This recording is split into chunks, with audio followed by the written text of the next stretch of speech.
Kita mulai saja mungkin untuk Buya menyampaikan beberapa pointer.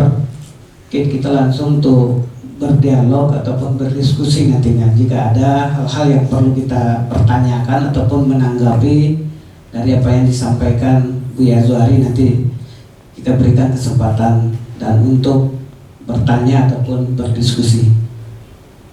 Pada Buya, kami silakan waktu dan tempat.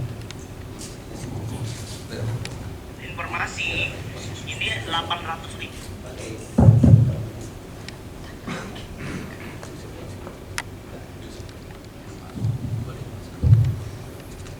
Bismillahirrahmanirrahim. Kasah saja salangkari batang cimpagu orang patahkan adat limbagu di nagari tuah kato dipasambahkan. Mako dipasambahkanlah sah alam sah Muhammad sah bagindo Rasulullah nan menjunjung undang mengkuto kiriman rajo Tiko Jurai. Iolah rajo dari Makkah balahan rajo Banwarukum sapihan rajo Banwasinyo dan sampai ke pulau Paconangko daulat alam Minangkabau.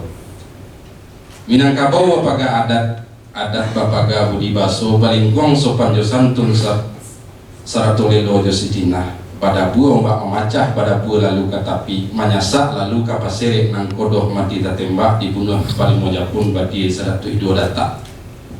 Pengulu banyak nang batuah tuanku banyak nang kiramat dubalang banyak nang sati jo sungguh hambo meminta jo maaf bari buang pun lari kepada orang banyak. Nyampang tak kira jo tak kirai atau sorong jorong patan gawa jo gawe kota suo tampan tarati koknya kurang jo salam gawa bojaput jo gawe sumbang boja salam. Assalamualaikum warahmatullahi wabarakatuh. Waalaikumsalam warahmatullahi wabarakatuh. Dinas Kebudayaan yang telah menyelenggarakan kegiatan ini melalui pokok-pokok pikiran dari Ketua DPRD Provinsi Sumatera Barat Bapak Supardi yang sama kita hormati, sebagaimana yang dipaparkan oleh Pak Supardi tadi malam bahwa kondisi daerah hari ini cukup bahkan sangat memprihatinkan, di mana keresahan ini sebenarnya telah lama dirasakan. Bahkan di awal-awal tahun 2000, di awal-awal reformasi, otonomi daerah itu dikembalikan karena para tokoh ketika itu telah merasakan dampak dan efek dari generasi yang telah meninggalkan budaya. Dan alhamdulillah kita bersyukur kepada Allah yang selalu mencurahkan rahmatnya sehingga warisan dari leluhur kita masih terpelihara sampai hari ini, walaupun itu dalam bentuk rumusan-rumusan yang perlu diurai dan perlu diterjemahkan untuk menemukan kembali jati diri yang telah tenggelam. Selawat dan salam buat Nabi yang memberikan, yang membawa cahaya dan pelita yang menerangi hati untuk memetik hikmah bagi kita semua. Kenapa kita perlu menggugah masyarakat adat? Kenapa kita perlu menelusuri kembali warisan-warisan kebudayaan? Karena realita hari ini generasi muda terombang-ambing dalam modernisasi.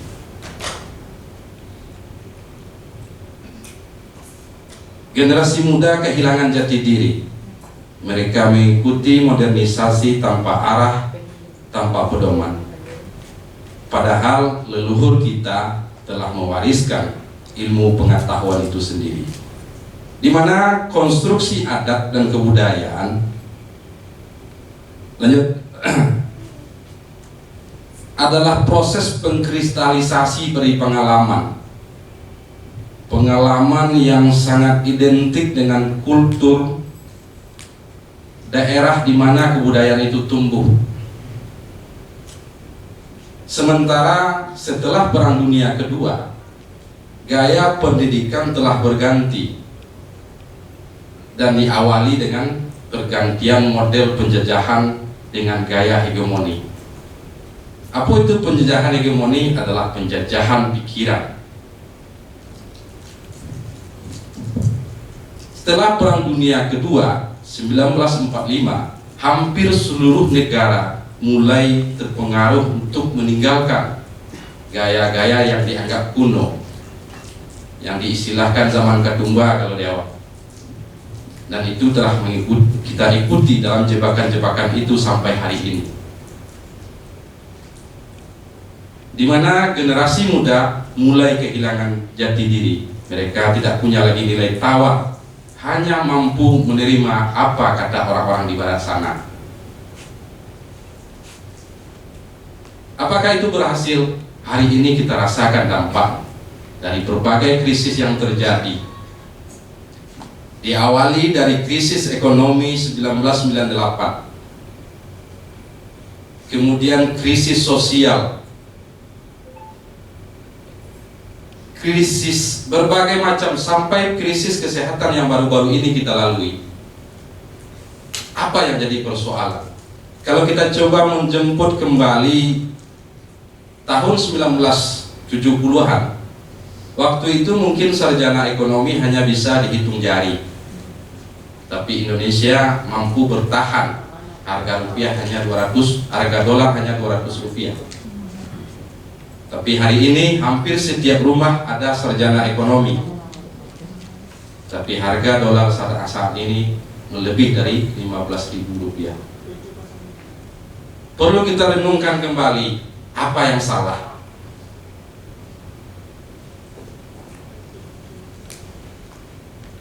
Bahkan yang lebih miris, cerita awal saya dengan Pak Supardi, kenapa tokoh-tokoh atau founding father bangsa ini tak pernah tergantikan, seperti Agus Salim, Tan Malaka, Buya Hamka, Bung Hatta, Muhammad Yamin dan lain sebagainya, yang merupakan pendiri bangsa ini.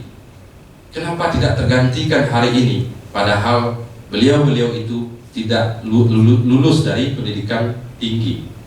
Sementara hari ini telah banyak profesor di daerah kita. Jangankan untuk menggantikan pemikiran-pemikiran beliau, mengiringi pemikiran beliau, tak seorang pun yang mampu dan sanggup. Ada apa? Kita sebenarnya terjebak di dalam penjajahan hegemoni. Ilmu di sekolah yang kita adopsi hari ini matah-matah kita serap dari barat. Apakah ilmu itu sesuai dengan lingkungan kita? Realita hari ini menjawab tidak.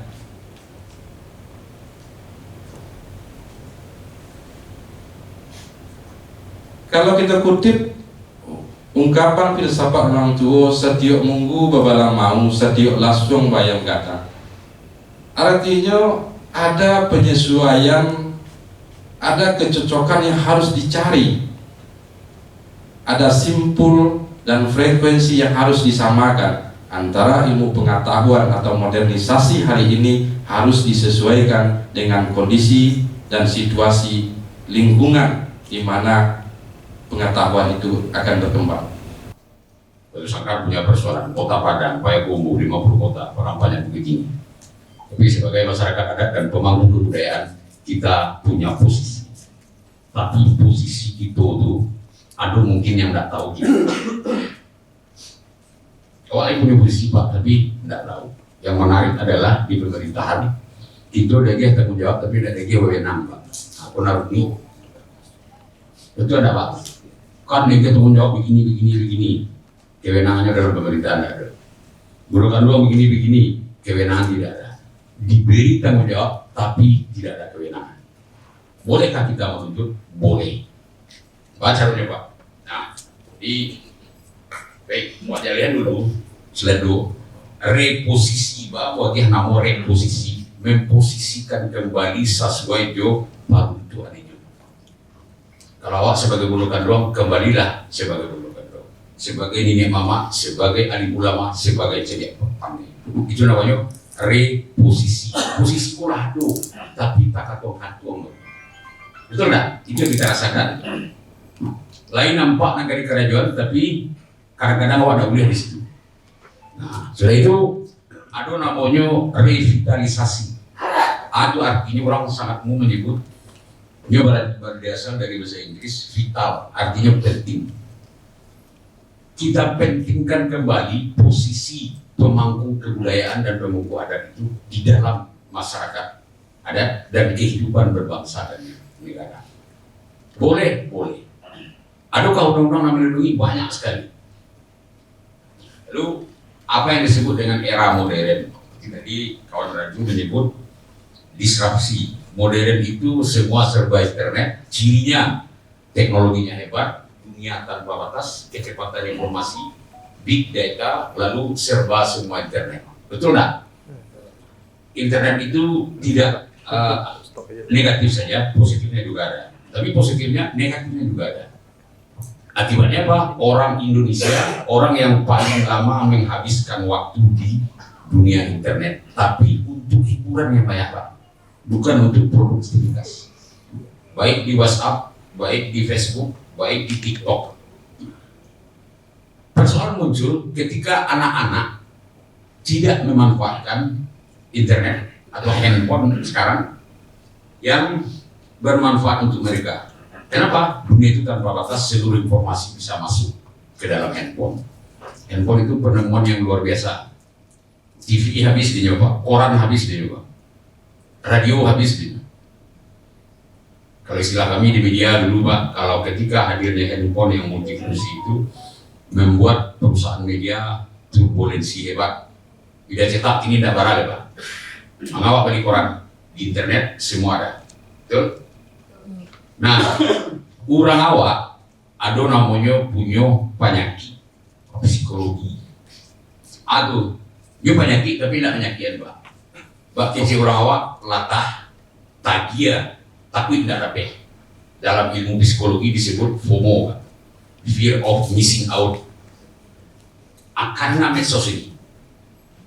Kok seluruh Indonesia, Pak, tidak hanya di perkumpulan, di Batu di mana-mana. Itu orang waktu itu loh.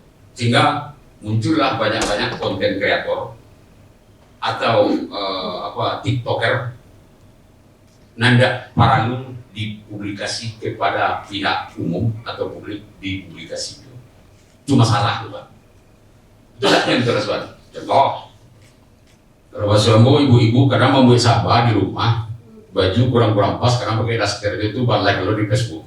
Halo guys, lagi masak sambal ini ya, ternyata angui. Ada enggak begitu? Betul. Itu data penelitian, Pak, kami kumpulkan, Pak. Kadang-kadang saya melipik selimui, apa sampai aja ke orang itu aku nol. Iya enggak? Nah.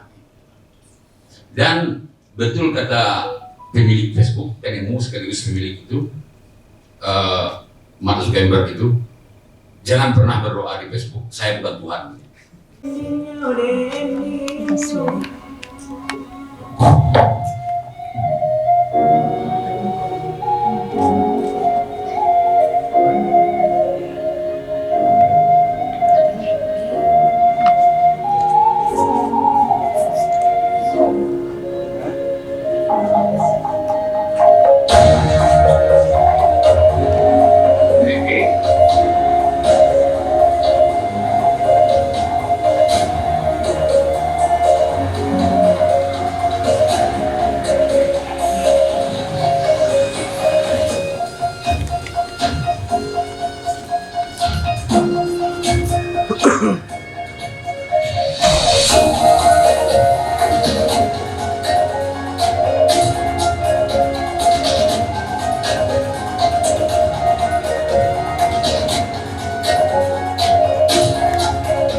Festival Budaya mewariskan nilai dari Sumatera Barat untuk dunia.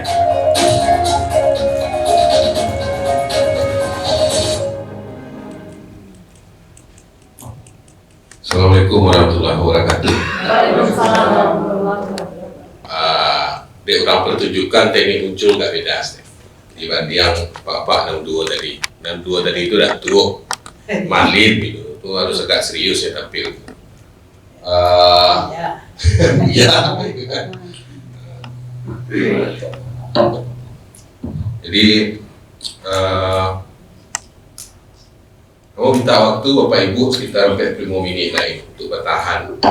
Ya, kalau katakan tuh kalau cerang dulu kayak korek api ini, enggak ya, jadi bekas korek api sih.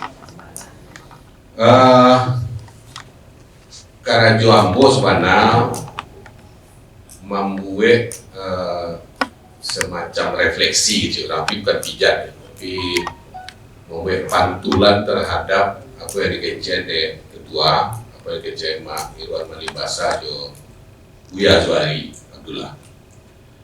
Mungkin secara perkenalan dari kenalan seketek dari Pak Primas, ya, kawan sama kurator gitu. Umur lama lambe 50 ya. Lah nampak 50 gua ya. Tidak tahu apa pukul lagi anak aja pukul. Orang asli Padang, suku Jamba, Gala Malin Mangkuto, itu nama lengkawat deh. Bimbingan ini mama kok, dia harus di kecena sausuo Polimo Padang. Kalau nak naik nak kate Selayo, kalau nak kecek Buya Zuari nak do orang Minang kau dari rumah di kau ada. Ayolah, ambo sengaja tampilkan video kok, karena itu pekerjaan yang luar biasa. Kebetulan Pak Primas yang menggawanginya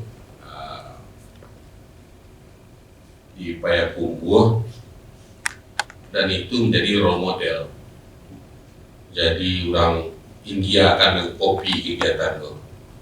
Orang Aceh itu boleh punya saman, tapi nak festival betul kalau pernah Aceh.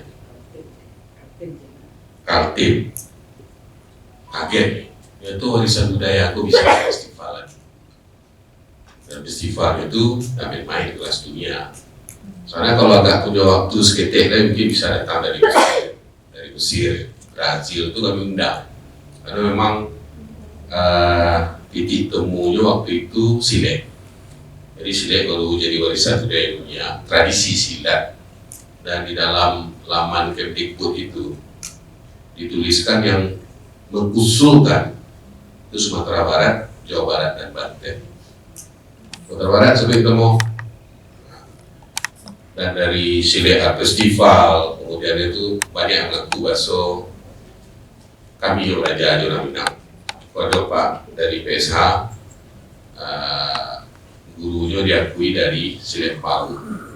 Ya, PSH itu punya anggota 15 juta di dunia, paling besar itu sekarang. Dan gurunya itu dari Silet Palu, Datuk Raja Batua. Jadi Iko akan sedikit menebalkan apa yang kecil ketua. So selama itu mungkin awak agak lengah, awak agak tidak percaya diri, agak tidak punya, terutama yang paling besar itu narasi. Apa yang membawa beda dengan lain? Apa yang kecil ketua kalau alam awak saya tidak, itu tidak adil Tuhan. Pasti alam lain itu indah. Tapi yang membedakan kemudian adalah budaya, termasuk dalamnya narasi. Nah itu semacam panorama itu bagian awal yang kita mau kecian. Baso Minangkabau, ya, dan terutama mungkin Payakumbuh atau Luhak dan Bonsu. Nah Luhak dan Bonsu sendiri kan agak terlambat mengambil narasi. Akhirnya dikecek sebagai Luhak yang boleh untuk. Padahal kecek adalah Datuk di Sekabu kecek Bonsu itu dah boleh ketek.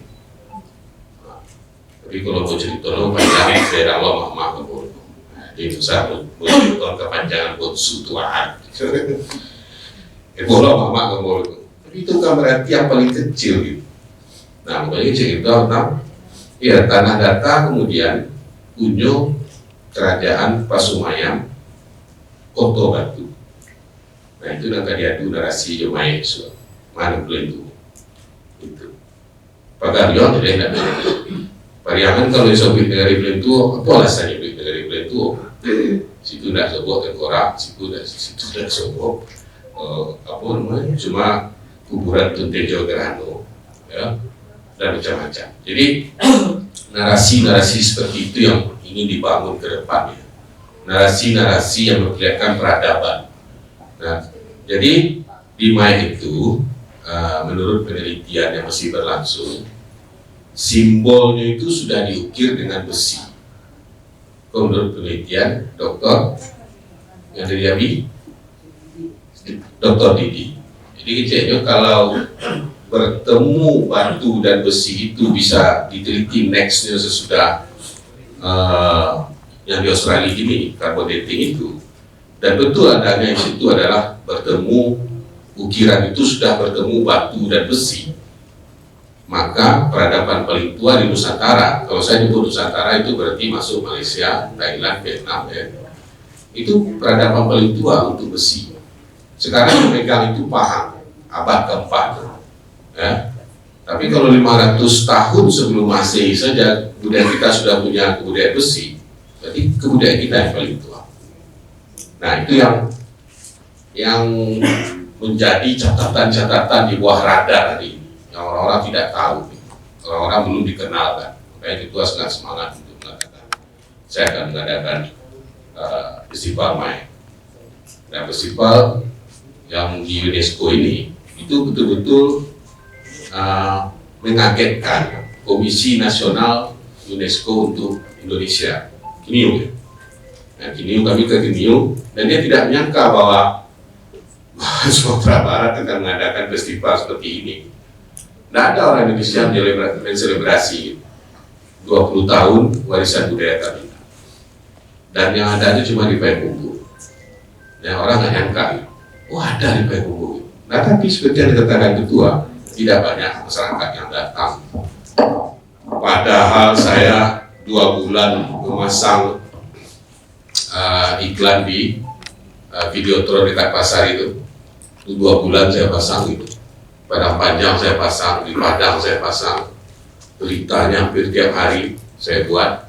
Saya orang media, pernah di Padang Express 2005 sampai 2012. Ya. Saya tahu betul bagaimana mengkonsumsi media untuk sebuah publikasi gitu. Di TV lengkap saya buat publikasinya.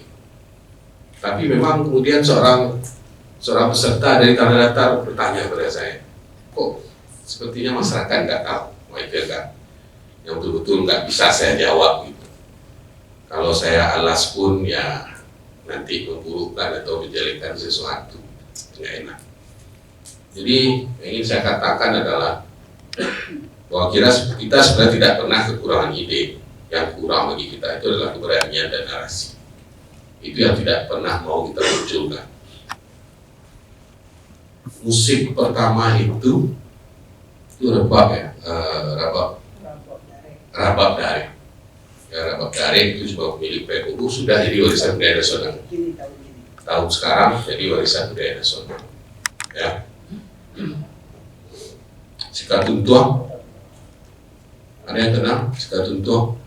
Mak-mak ya, cuma karena belum digarap secara modern, bukan secara modern sih, secara lanjutan gitu. Itu pertunjukannya dalam tanda petik memang belum menarik gitu. Tapi dia memiliki nilai apa ya, Minangkabau kemudian dikenal dengan Matelini gitu. Nah Matelini itu sangat terlihat di pertunjukan Sikatuntuang.